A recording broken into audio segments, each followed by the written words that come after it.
বাঁশিরই খুব কাছে একটা জায়গায় পামকিন ফার্ম। এই ঢুকতেই এখানে বিভিন্ন রকমের পামকিন দিয়ে খুব সুন্দর করে সাজানো, ছোট বড় গোল লম্বা কত রকমের কুমড়ো যে এখানে আছে তার শেষ নেই। শুধু ছবি তোলার জন্য নয়, এই কুমড়ো বাছাই করারও একটা আলাদা মজা আছে। এখানে পাশেও রয়েছে একটা ফার্মও, যেখানে কিছু শিপ আছে। বাচ্চারা এই শিপদের খাইয়ে বেশ মজা পাচ্ছিল। এখানে একটা রেস্টুরেন্টও আছে যেখানে চা কফি সিনামন বান ক্রস এগুলো পাওয়া যাচ্ছে।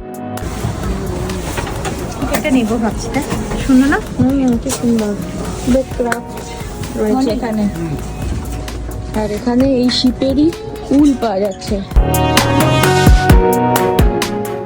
কিছু কিছু জায়গায় এটা মিউজিয়াম বলছে, এটা অ্যাকচুয়ালি পুরনো দিনের আদলে ফার্ম যেরকম হতো সেরকম ভাবেই ইনট্যাক্ট রাখা হয়েছে। আর এখানে রয়েছে কিছু রেস্টুরেন্ট আরো, যেখানে আউটডোর সিটিং এরও বেশ জায়গা রয়েছে। আর পাশে রয়েছে একটা গ্যারাজের মতো, যেখানে অনেক রকম ক্রাফটেড আইটেম রয়েছে, বেশিরভাগ পামকিন থিমের সাথে আরো বিভিন্ন এই বেতের মতো জিনিসের করা কিছু ক্রাফট আইটেম দেখলাম। সব মিলে বেশ সুন্দর লাগলো, একটা দিন বেশ সুন্দর কাটালাম।